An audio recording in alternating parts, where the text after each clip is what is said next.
num primeiro... É uma percepção que eu tenho também, de que num primeiro momento existe uma certa reserva.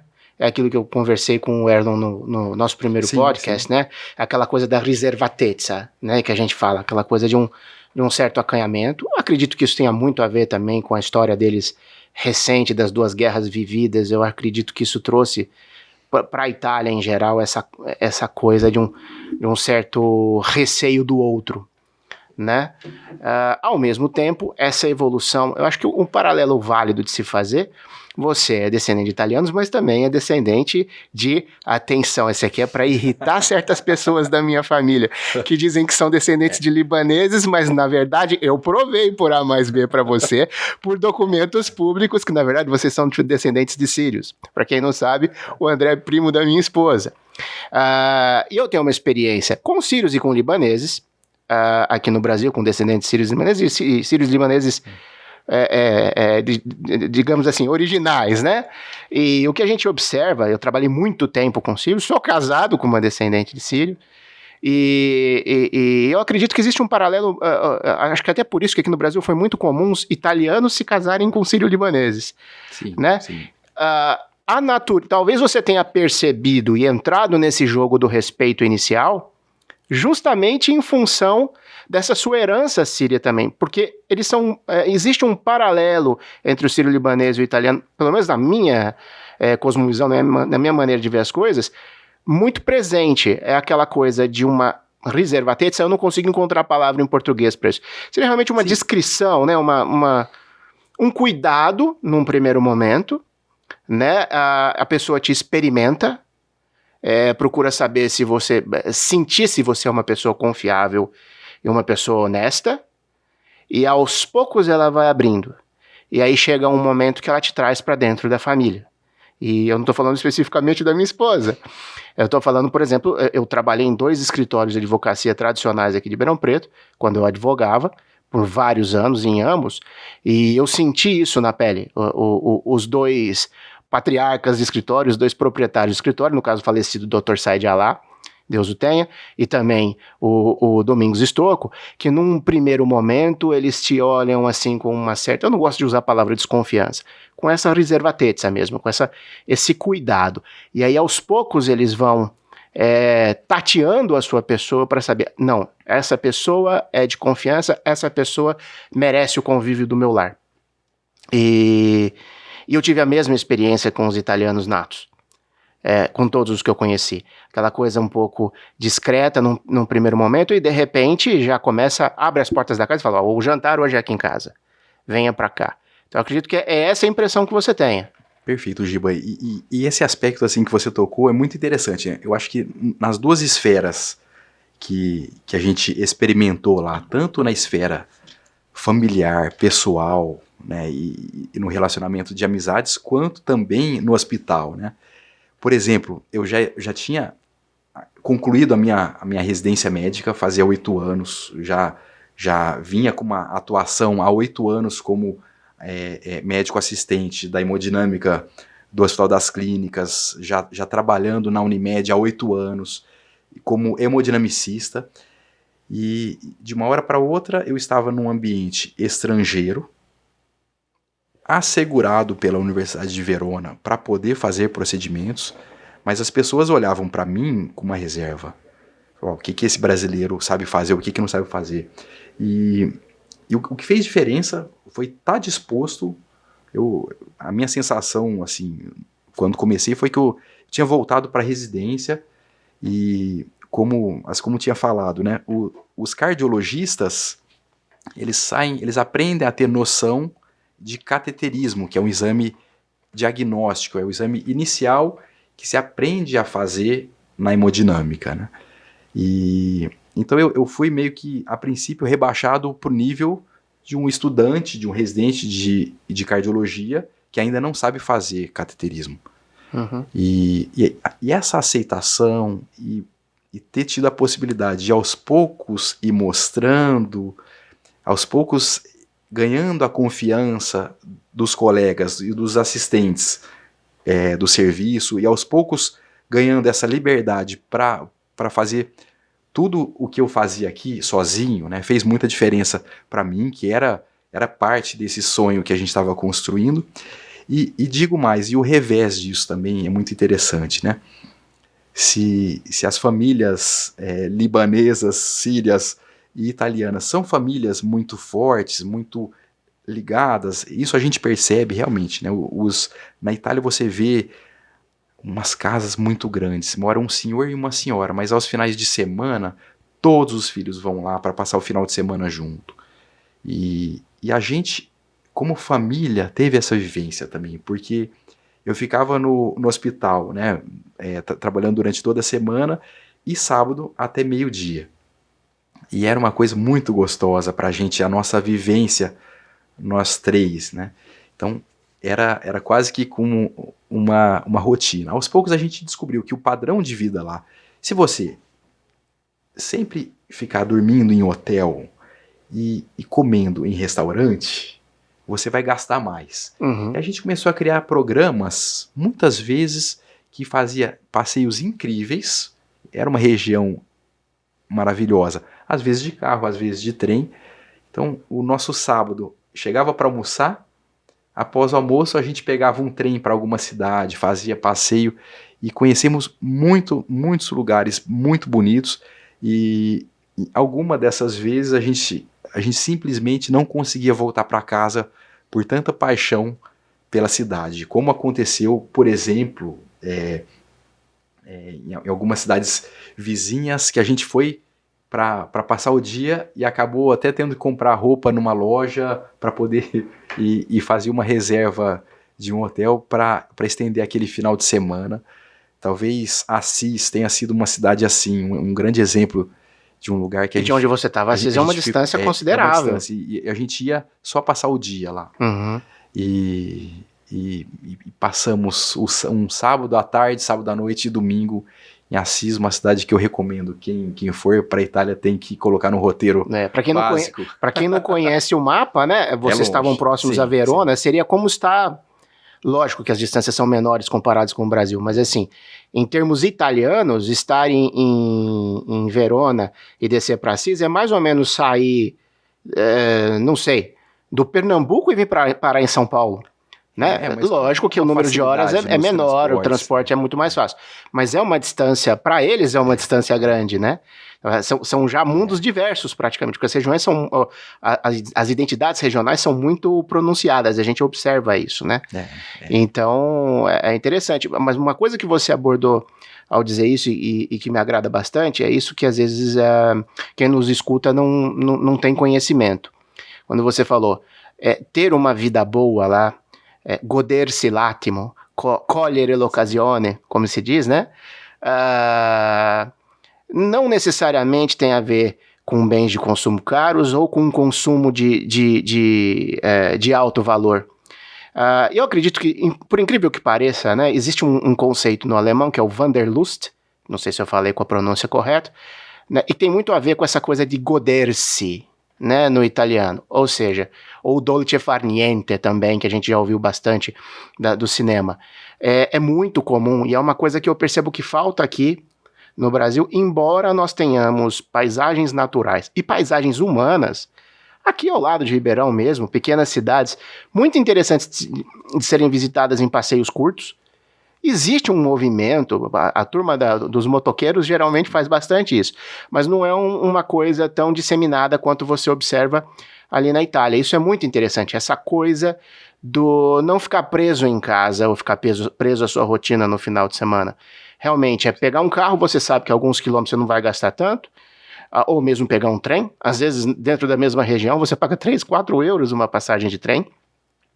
Vai para uma cidade, para um borgo medieval ali do lado, tem um almoço agradável num restaurante que não será numa trattoria ou numa osteria que não será um absurdo, e ter um contato com uma paisagem humana e principalmente com a natureza circundante, né? O rio, o céu, a montanha, independente de qual seja a paisagem. Mas é interessante que eles buscam esse conhecer o entorno, ou às vezes até um pouco além do entorno. E eu acredito que isso seja algo de uma qualidade de vida que nós não cultivemos aqui.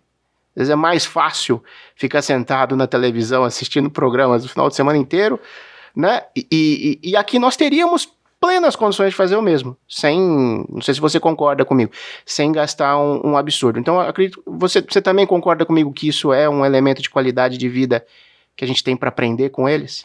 Sim, e eles valorizam muito essa cultura, você conhecer o local, você simplesmente estudar e visitar a sua região, valorizar o seu sotaque regional ou o seu dialeto, né? Isso é muito, muito forte lá na Itália. Então, eles trazem a comida que a avó fazia como uma coisa de uma tradição a ser realmente levado adiante. E talvez, assim, o lado bonito que o Brasil tem, a gente gosta muito de novidades, a gente valoriza muito as coisas estrangeiras, sei lá, se tem uma comida diferente de outra região, a gente valoriza muito. Lá, em primeiro lugar, eles valorizam a própria região. E a imersão sobre a cultura, sobre a religião, é uma coisa realmente muito forte. Eu acho que todo mundo já teve uma oportunidade, né, na vida de ir para a Itália, sabe que a religiosidade lá é realmente uma coisa muito forte. É uma imersão, não só os sinos e igrejas em todo lugar, mas você sente que ali você vivencia muitas histórias bíblicas, histórias dos santos, histórias do Império Romano, e não tem como ser diferente. E essa imersão vem muito junto com a valorização que eles fazem da cultura italiana, dos bens, dos serviços italianos, isso desde a escola, desde muito cedo. Né? As datas, os feriados, a gente muitas vezes nem sabia que era algum feriado, aparece algum feriado diferente da gente, ou simplesmente um modo diferente de se aproveitar algum feriado, e essa imersão foi muito gostosa e fez parte da vivência do ano, né? Uhum. E você turistou muito nesses episódios de finais de semana? Você conseguiu rodar bastante pela Itália? Sim, a gente teve algumas oportunidades, né, que eu escapei do hospital, que a gente conseguiu passear. Talvez a viagem mais marcante, assim, nossa, tenha sido quando a minha mãe e a minha sogra foram lá nos visitar, e a gente fez uma viagem de carro. Elas ficaram 2 semanas. Nessas 2 semanas andamos 3.500 quilômetros de carro na Itália, e a gente já estava com a informação de onde os nossos bisavós, ou seja, onde os avós das nossas mãe e sogra tinham nascido. Então a gente fez essa viagem para levar elas para verem aonde o avô tinha nascido. E por acaso eram regiões próximas ou eram distantes uma da outra?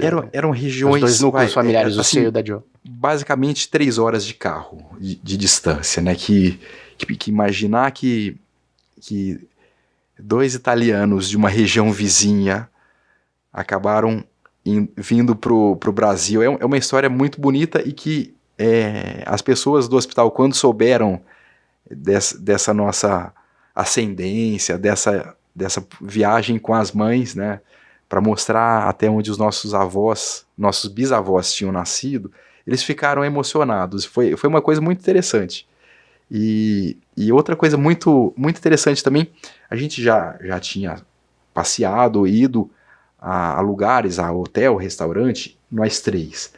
Mas quando a gente estava com as nossas mães, mãe e sogra, as pessoas tinham uma necessidade de vir conversar com a gente, porque eles percebiam ali uma família, e eles respeitam muito isso, e foi muito interessante.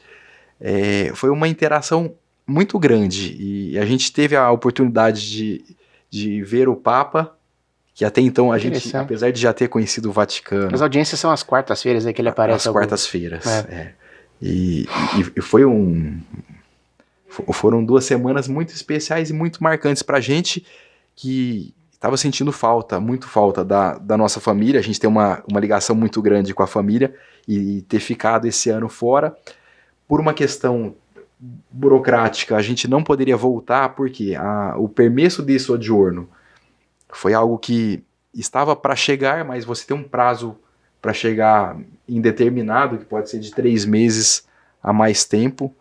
E se a gente viesse para o Brasil passar uma semana que fosse, a gente não poderia voltar, teria que esperar um prazo de 3 meses fora do espaço Schengen para poder retornar para a União Europeia. Então, nesse sentido, a gente ficou numa imersão 100% na Itália, até nem fomos conhecer outros países vizinhos, tivemos muita vontade, mas não foi possível. Ok. E o processo de cidadania de vocês foi tranquilo? Então, o reconhecimento. O processo de cidadania, já que a gente estava lá, já tinha conhecido as cidades, simplesmente a gente foi no Comune solicitar o extrato de nascita dos nossos bisavós e as pessoas mostraram com muito prazer o livro da assinatura do nascimento. Foi muito bonito ter visto isso e ter vivenciado as cidades. A gente estava com esses documentos e foi um passo basicamente muito simples, já que nós já estávamos com a residência. A residência é um documento que após adquirir, né, o permesso de soggiorno e ter um contrato de aluguel formalizado, é só apresentar esse documento no Comune para dar entrada. E uma questão que eu tinha pesquisado muito pela internet é as questões das divergências, eu esqueci a expressão correta disso, divergências de nome das certidões, né? E, por exemplo, né, o meu sobrenome é Vanucci, que do meu bisavô para o meu avô perdeu um C, era CCHI, e perdeu um C, e simplesmente o que eu sempre ouvi é que essas divergências ou pequenos erros, né, realmente representariam um problema. Eu até contratei o serviço de uma brasileira que mora em Roma, que faz análise das certidões e apresentou que tanto na linhagem da minha família quanto da minha esposa tinham inúmeros pequenos erros. E simplesmente, tendo tido um contato direto no Comune com o responsável pela Anagrafe, que é o setor da prefeitura, né, que seria o nosso cartório de registro civil ou algo parecido, né? E tendo mostrado para ele de uma maneira franca, falou, olha, tem essas incongruências, estou disposto a pedir a retificação dos documentos no Brasil e já te apresentar. Ele simplesmente disse, falou, olha, dá para perceber que é uma linhagem sucessória, que não houve interrupção. Não houve interrupção. Se você me trouxer esses documentos, tá tudo perfeito. Com certeza demoramos muito mais tempo de ter feito isso sem uma assessoria, por ter feito por conta própria, mas uma semana antes da nossa volta, a gente estava com os nossos passaportes italianos em mãos. E esse processo todo do reconhecimento, no seu caso, quanto tempo durou? Quantos meses? Foram 6 meses. Foram 6 meses. Foram 6 meses. Assim como tinha falado, isso não era uma intenção primária nossa lá, né? Eu vejo que muitas pessoas vão para lá com essa intenção, já chegam lá com a documentação em mãos, né? Não era o nosso caso. Certo. E além disso, uma coisa, eu gostaria de falar com quem está escutando a gente. O fato do oficial ter gerado, o oficial de registro civil, né, o ufficiale di stato civile, ter sido condescendente com esses pequenos erros, no seu caso, não é uma regra. Eu não gosto de usar essa palavra, eu não acredito em sorte, eu acredito num ser superior que nos ilumina. Eu acredito que vocês tiveram realmente uma ajuda divina de cair na mão de uma pessoa que teve boa vontade. E isso não é uma regra, eu sempre alerto as pessoas. Existem oficiais de registro civil que são gentis dessa forma e não veem problema em pequenos erros de grafia. Realmente o que importa para eles, pela letra fria da lei italiana, é que não haja interrupção na cadeia, que fique bem claro quem era o avô italiano, né? E essa descendência. É a descendência ininterrupta e isso eles solicitam aqui no Brasil quando se faz o processo lá, sim. Que é a tal da non rinuncia, que é um documento que mostra que o italiano, ou nenhum da descendência, foi até o consulado e renunciou à cidadania italiana. Isso é de praxe em todos os casos. Existem uffici di stato civile, que são bem mais rígidos, que exigem a retificação, e às vezes a retificação per filo e per segno, como se diz em italiano, quer dizer, de cabo a rabo, como a gente diria em português. E existem outros que têm essa liberalidade. Então, o que eu sempre gosto de alertar quando a gente trata disso é assim, não tomem o exemplo do André sim. como o exemplo de que acontecerá com você a mesma coisa. Seja para fazer a sua cidadania administrativamente lá na Itália, como o André fez, seja para fazer judicialmente, cada caso é um caso. No caso de se fazer judicialmente, cada advogado tem o seu nível de exigência com essa questão das certificações. A justiça é um pouco mais leniente com essa questão dos erros de grafia, lá, em determinados casos. Agora, são mais de 8 mil comunes, né? Em italiano a gente fala comuni, no plural. E cada cabeça de oficial de Estado Civil é uma sentença. Então não tomem o exemplo dele, a gente está buscando aqui a história do André, não tomem a história dele como um padrão. Informem-se, façam o que é correto. Se for para retificar tudo, que se retifique tudo. Não deixem para fazer isso lá. O André não fez, como ele bem disse, ele não foi para a Itália com esse propósito, como tantos brasileiros vão. Ele foi para fazer um master e, aproveitando as circunstâncias, porque ele teve uma série de coisas que favoreceram, ele teve a cidadania, buscou o reconhecimento extrajudicial e conseguiu, né, André? A nossa vivência foi até interessante. Para a declaração de valor, eu senti um rigor do consulado italiano em São Paulo muito grande, a ponto de a documentação que você precisa ter, uma tradução apostilada, juramentada, o Xerox cortou um pouquinho, uma beiradinha de um dos diplomas, eu tive que refazer esse processo. Então, assim, a minha impressão é que o rigor aqui no consulado foi muito grande. Mas, por outro lado também, eu acho que eu tenho uma gratidão enorme pelo consulado italiano em São Paulo, porque aconteceu algo que, para solicitar, para dar entrada no reconhecimento familiar, na questura, que é o equivalente da nossa Polícia Federal, que é um documento obrigatório para se andar, é mais importante o permesso de soggiorno para um estrangeiro que está na Itália, não como turista, né, que está lá há mais do que 3 meses. É mais importante o permesso de soggiorno do que um visto de estudante. O visto, ao contrário dos Estados Unidos, que serve de uma maneira irrestrita, lá não serve. E o chefe da questura, em um momento, disse que eu, como estudante, eu não poderia solicitar o ricongiungimento familiar, porque eu precisaria estar lá como trabalhador, eu precisaria ter uma renda na Itália. E ele falou assim, olha, eu sinto muito, a sua esposa e o seu filho vão ter que voltar para o Brasil.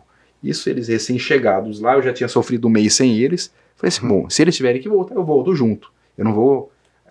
Não era a nossa ideia ficar 1 ano separados. E nesse momento, eu mandei muitos e-mails, inclusive por Itamaraty, até hoje estou aguardando a resposta. Eu recebi uma resposta do consulado de São Paulo, que me respondeu em 12 horas.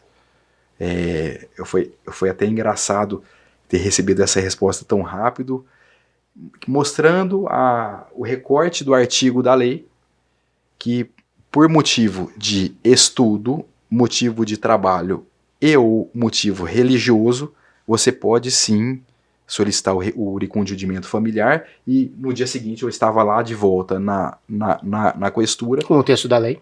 Com o texto da lei, querendo, eu imprimi aquilo e fui entregar pro inspetor. Ele ficou bem desconcertado, porque o responsável não era quem atendia a gente, mas ele que veio dar a notícia para mim que a família teria que ir embora após 3 meses, e eu voltei lá. Então ele estava, ele ficou até um pouco desconcertado, porque estava na frente de outros funcionários que trabalhavam na questura, e eu fui de uma maneira muito educada mostrar a lei.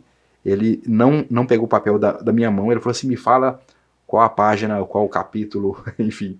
Ele abriu nos registros dele e viu essa lei, e realmente nos possibilitou permanecer lá.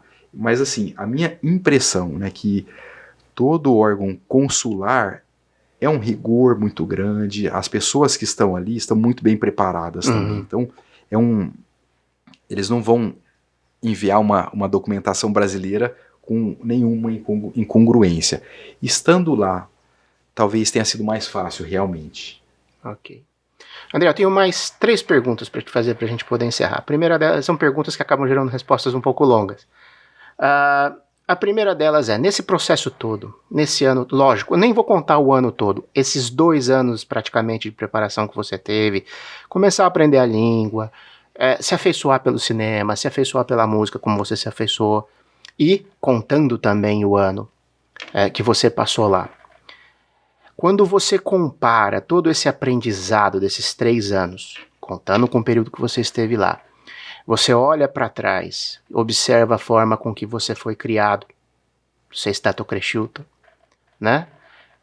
E observando a herança familiar que você traz. Por mais que você seja 3ª geração, você é um bisneto como eu sou, você consegue vislumbrar alguma centelha de que aquela cultura, aquele modo de ser italiano está muito mais impregnado no ítalo brasileiro do que a gente imagina? Muitas vezes não conhecemos a língua, pensamos que não conhecemos a cultura, mas existe uma cultura familiar.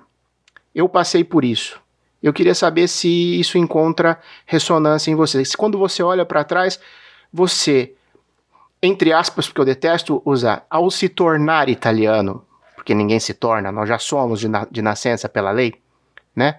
Mas ao ver sua cidadania reconhecida, e mais do que isso, todo esse processo pelo qual você passa de conhecer o país a fundo, conhecer as pessoas a fundo, quando você olha para trás, você pensa que nós, ítalo-brasileiros, temos muito mais de italianos do que nós pensamos?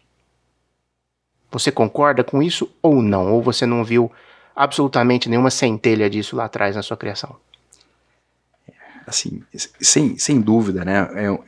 Uma frase que eu vi uma vez, que nós somos descendentes de italianos, mas temos um oceano que nos separa. Realmente, sem dúvidas, nós somos muito diferentes nos hábitos, nos costumes, mas assim como uma grande amiga que teve a oportunidade de, assim como eu fui para a Itália, ela foi para a Alemanha, contou que sentiu muita diferença cultural e hábitos de vida, não somente alimentar, né? Existem muitas coisas que dá para sentir e que ao final, apesar de com certeza a gente ter sofrido muito essa distância da nossa família, da nossa vida normal aqui no Brasil, de lá ter sido uma vida em que, apesar de estar trabalhando como residente, né, é uma vida artificial, eu não estava tendo recebimentos lá.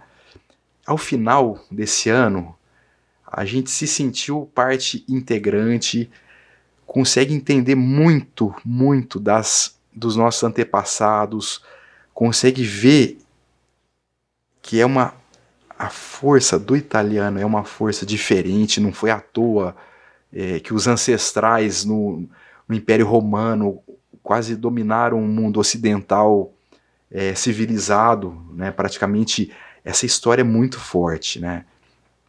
E a história cultural que hoje em dia, né, a gente muitas vezes talvez pensa que esteja ligada, mas a alimentação não é só a comida que a gente come, não é, eu também gosto de vinho, não é isso, é muito mais profundo do que o vinho que a gente bebe de vez em quando, que infelizmente os vinhos aqui italianos não são tão bons. Aqui é mais fácil achar num preço acessível um vinho argentino ou chileno bom do que os vinhos italianos. Mas assim, o dia a dia e a cultura e a criação, a gente sente muita coisa e se identifica em muitos aspectos em relação à Itália. Perfeito. Te incomodaria se eu fizesse 2 perguntas em italiano para você responder em italiano para a gente conversar com as pessoas que você deixou lá para trás? Podemos tentar? Posso tentar. Só antes de responder, eu quero dizer que ajudou muito ter ido para a Itália com alguma noção, recomendo muito para quem for. A minha defesa foi em italiano, eu defendi a minha tese em italiano, fez muita diferença, eu acho que abriu alguns sorrisos ali em quem estava julgando, a começar pela esposa do primário da Universidade de Verona, que ela deu um sorriso e foi a primeira pessoa a fazer uma pergunta para mim, que ela estava muito grata, porque ela nunca tinha visto um estrangeiro defender uma tese em italiano, que quase todos lá, inclusive o que me antecedeu por ser indiano também, falam em inglês, e eu voltei aqui e sou aluno do Giba e pretendo aprofundar. Então eu vou fazer a pergunta, vou traduzir tanto a pergunta depois e a resposta dele de uma maneira... Eu não sou tradutor simultâneo, então eu vou fazer um compilado do que eu perguntei e do que ele respondeu. É porque, na verdade, eu quero aproveitar essa oportunidade. Eu sei que isso vai cair, esse vídeo um dia vai cair na mão, vai cair nas mãos de pessoas. Talvez vocês compartilhem esse vídeo com as pessoas de lá, porque nós estamos falando deles e também com eles. E eu acho isso muito importante. É muito importante, penso eu, a gente estabelecer esse diálogo intercultural. Nós aprendemos muito com os italianos como descendentes deles e eles também, modestamente digo, têm algumas coisas que nós podemos também contribuir. Então vorrei farti un paio di domande, cosa veramente certo. breve, brevissima. La mia prima domanda per te è molto semplice. Durante un anno, cosa hai imparato dagli amici italiani? Dagli amici e anche dai tuoi superiori, dal primario, dalla tua squadra di lavoro? È veramente una squadra. Nella emodinamica ho conosciuto tante cose diverse, ho pensato che già sapevo tanto, ma sono molte cose diverse, molte.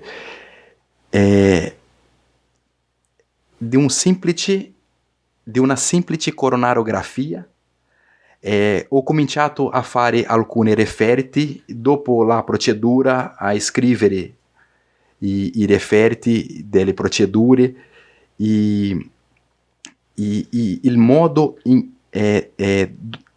nel quale in cui tutti si trattano nel lavoro dell'emodinamica. È una cosa veramente molto bella, ha una energia molto intensa, loro lavorano molto bene, veloce e fanno cose incredibili, e vedere che la salute italiana è una salute pubblica.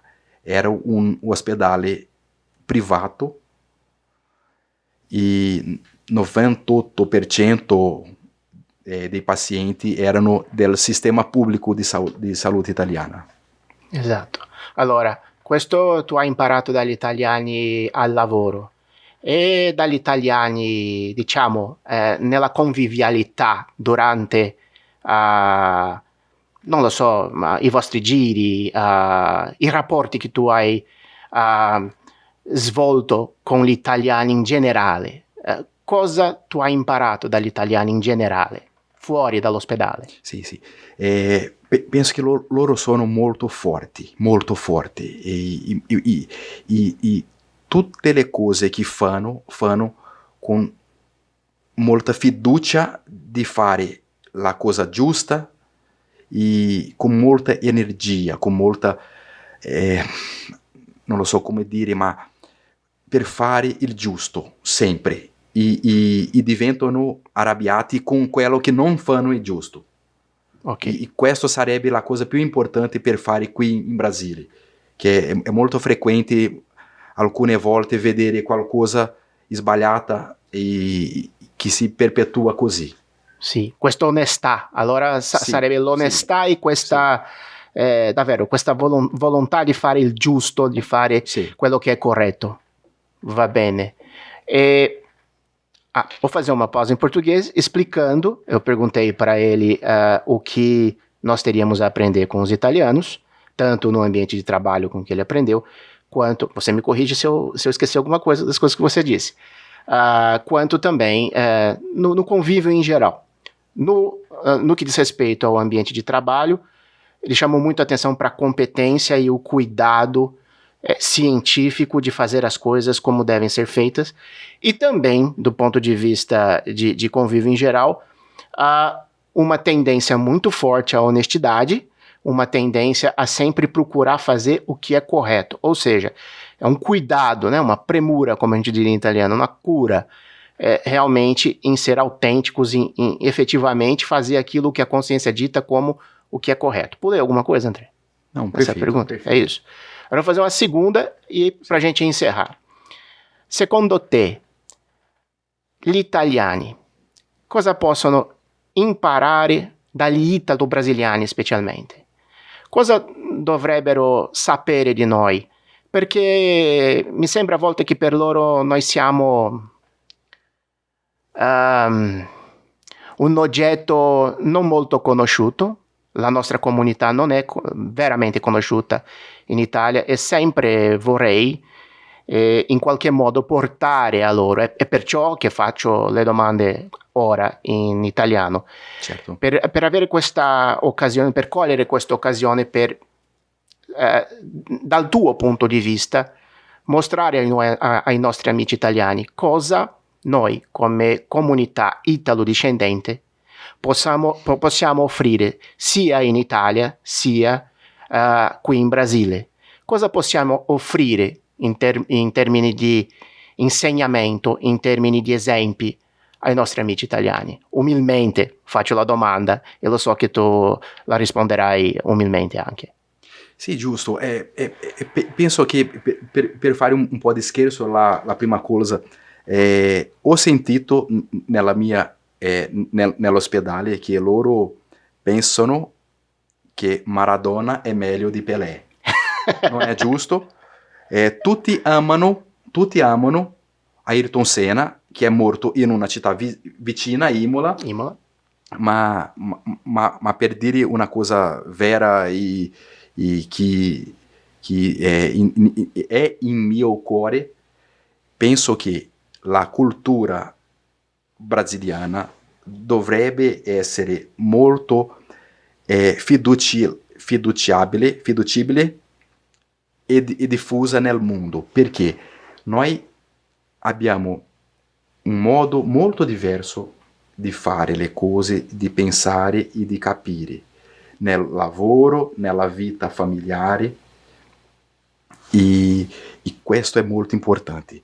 Noi abbiamo una cultura che non è propriamente una cultura come la italiana, pura e semplice italiana, ma noi abbiamo sì qui qualcosa di tanti paesi diversi che fanno una civilizzazione civiltà molto diversa del mondo, e credo che noi brasiliani siamo molto importanti di essere rispettati al mondo, perché possiamo fare molte cose buone. Va bene. E avresti qualche messaggio a lasciare ai tuoi amici italiani, in speciale qualcuno? Perché io lo so che tu hai fatto tanti amicizi. Sai che se posso dire qualcosa, sono sicuro che nel Villa Maria ci sono tanti amici che mi mancano moltissimo, devo fare un abbraccio speciale a due amici che hanno avuto due belle bimbe, che è tu, Matteo Tedeschi, e tu, Davide Giovannini. Um abraço. Perfeito. Bom, eu fiz a última pergunta para ele em italiano, o que ele entendia que a gente poderia, nós como comunidade de descendentes, poderíamos oferecer para os italianos. E o André foi um pouco mais genérico, não falou só para os italianos em geral. Mas, em síntese, ele disse que as pessoas deveriam conhecer um pouco mais da nossa cultura. Se eu estiver errado, você me corrige. Do nosso modo de ser, porque a gente tem uma maneira de ser bastante diferente do resto do mundo. Perdi o fiozinho, acredito que seja isso, né? Só de uma brincadeira que eu comecei a frase também, sim. Falando que os colegas italianos, ao menos onde eu convivi, muitos falavam que Maradona era melhor do que Pelé. Isso não é verdade, mas amam Ayrton Senna. Conhecem muito a história do Ayrton Senna, apesar de não ter corrido na Ferrari. Exato, exatamente. Então você fala dessa contribuição que nós, como um povo multifacetário, poliédrico, nós poderíamos dizer, né, em italiano, esse povo multifacetário, esse conjunto de culturas poderia ser de proveito, seja para os italianos, seja para outras nacionalidades, outros países. André, para encerrar, em português agora, bem mais fácil, você se sentir mais à vontade, vamos, tanto per finire la intervista, te pergunto, te deixo a palavra aberta para você fazer umas considerações finais aí, para você se despedir do nosso público, deixando alguma mensagem, algo que você entenda pertinente aí para esse encerramento. Perfeito. Bom, a primeira coisa, eu agradeço muito essa oportunidade, eu espero realmente que tem alguma coisa que possa ajudar do que vocês tenham ouvido. Recomendo muito que vocês mergulhem nessa vida e cultura italiana. É uma coisa que nos engrandece, que mudou a minha vida, da minha esposa e do meu filho. Tenho muito a agradecer à minha família, porque a gente teve um ano artificial, sem ter um recebimento. A gente conseguiu contar com o apoio da família e da equipe a qual eu faço parte. Isso eu não tinha falado uma coisa muito importante. Eu trabalho numa equipe que é a Cardiovida, uma equipe que trabalha aqui em Ribeirão Preto, Bebedouro e em Jaboticabal. E nós temos como proposta de equipe para todos melhorarem, cada um do grupo passar um ano fora. Então, eu pude me manter desse jeito. Então a família toda, né, nós fomos lá, a Cardiovida me sustentou como se eu estivesse aqui trabalhando. Que coisa boa. Isso é uma gratidão que eu tenho, até era uma pergunta frequente dos italianos, como que você se mantém aqui? Uhum. E eu sou muito grato por mais essa oportunidade. Não parei por aí, continuo, agora eu estou numa fase, estou estudando medicina geral em italiano. Eu me inscrevi sem nenhuma pretensão na prova do governo, do Ministério da Saúde italiano, por uma questão indicada por uma brasileira até. Eu vou fazer uma prova para o reconhecimento da profissão, que, assim como falei, a declaração de valor possibilitou uma matrícula sob a tutela de uma universidade, mas não possibilita ainda o exercício da medicina na Itália e na União Europeia.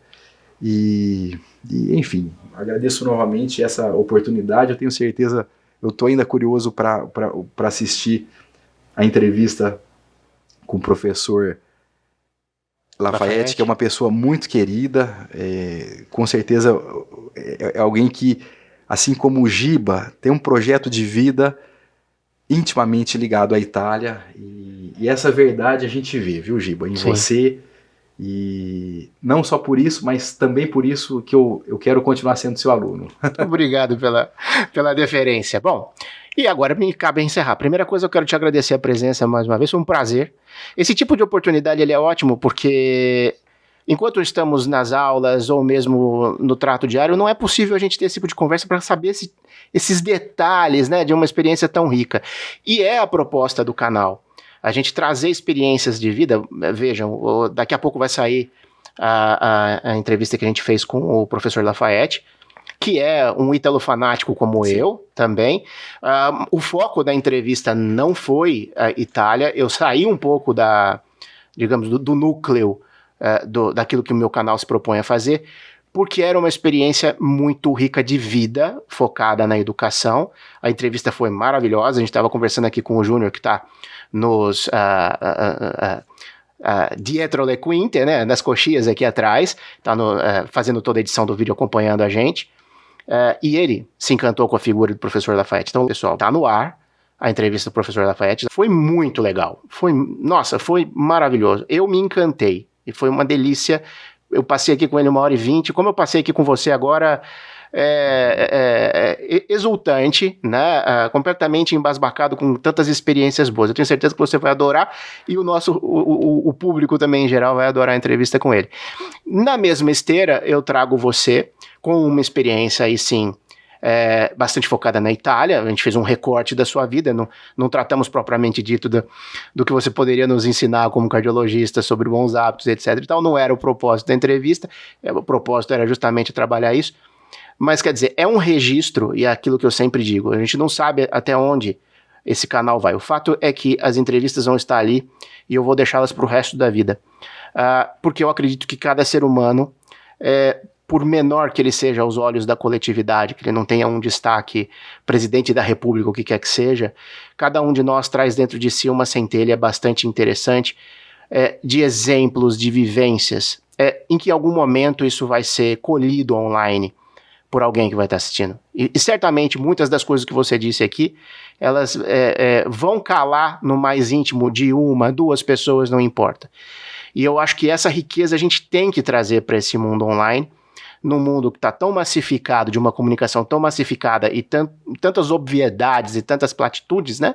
Tantas coisas superficiais, a gente trazer experiências de vida e personagens que tenham a contribuir de alguma forma, que seja para meia dúzia de pessoas que assistam dentro de um universo de, sei lá, de 100, 200 pessoas, se 2 ou 3 puderem colher algo de construtivo. É para isso que o canal existe, para que essas coisas construtivas estejam aqui. Eu vou fazer um encerramento agora, agradeço a sua presença, a você que teve a paciência de nos assistir até agora. Primeiro recadinho, não se esqueçam da @GVAgência. Esse ambiente é fantástico para vocês fazerem seus vídeos podcasts. Não, assina embaixo, é só procurar @GVAgência lá no Instagram, e lá estão os telefones de contato para vocês poderem acessar aqui a agência, que trabalha não só com a acessão desse espaço aqui para vídeo podcast, mas também é uma agência completa em termos de publicidade e propaganda, marketing digital, e também o forte em eventos também, produzem eventos maravilhosos também, com um nível de cuidado invejável. Agradeço sua paciência aqui pelo canal. Eu peço, como sempre, aquele momentinho youtuber. Primeira coisa, deixem seu like. Se a entrevista foi relevante para você, se faz sentido para você aquilo que a gente produz de conteúdo aqui, por favor, inscrevam-se, indiquem aos amigos os links aqui dos vídeos e também do canal para que eles se inscrevam. Deixem seus comentários, seus pedidos de entrevistas. Nós temos muita gente interessante aqui em Ribeirão a entrevistar, não só nesse campo que envolva cultura e vivência na Itália, e acredito que a gente possa abrir esse espaço para essas pessoas, como abrimos, por exemplo, o professor Lafayette. Então, se você quiser ter alguma dica, algum conteúdo importante de línguas, inglês, italiano, e também ter acesso à vida, cultura italianas e ítalo-descendente, é aqui nesse canal. Agradeço a todos e me despeço até o próximo programa.